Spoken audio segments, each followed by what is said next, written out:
The great and extremely controversial German philosopher Friedrich Nietzsche had once said, "God is dead, God remains dead, and we have killed him. How shall we comfort ourselves, the murderers of all murderers?" This quote has been called the most atheistic quote to have ever existed, the most blasphemous thing ever said by a philosopher, and the most heretical quote to date. And I agree that it is cleverly heretical, and it is beautifully blasphemous, but to think that this quote is atheistic, I could not possibly disagree more. Friedrich Nietzsche was anti-Christian. He was a self-proclaimed antichrist. He was an animist, a deist, an agnostic, a skeptic, a man of reason, and a man of science, and a self-proclaimed immoralist. But he was certainly not an atheist. What Nietzsche said was a sort of swan song, a saddened longing for an instinct to simply celebrate and to dive into the divine. The old gods, Dionysus, Zeus, Thor, Odin, Carnunos. For Nietzsche, Christianity had killed them. It had snuffed them out, suffocated what was divine, and replaced it with a singular divinity. The birth of monotheism, the destruction of all gods and goddesses, the equality and equity of feminine and masculine.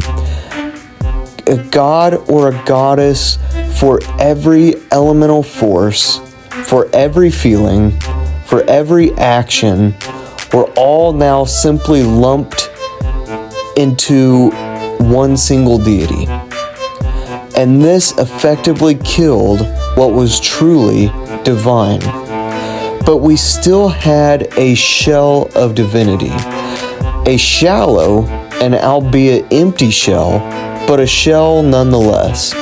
But that shell could not stand up against philosophy, against science, against rationale, against logic and reason, against any sort of critical thinking whatsoever. Yet again, a god died.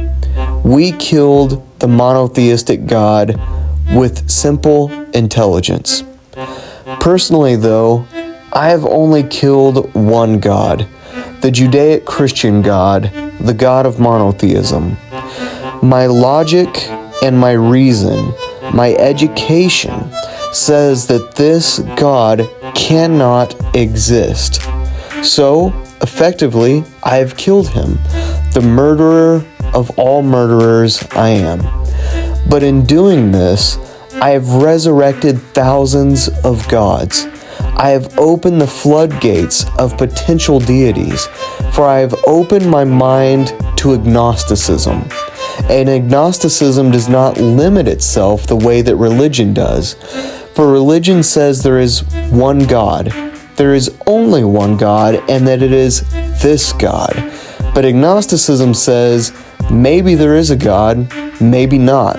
But if there is, then there could be any number of gods or goddesses. Philosophy, science, reason, logic, and intellectually critical thought eliminates the possibility of monotheistic beliefs. It kills the God of monotheism, but it lays the groundwork for polytheism. And in a paradoxical way, it opens the graves of the old gods and goddesses and allows them back into this modern world. It is a good payoff. We have traded one God for many.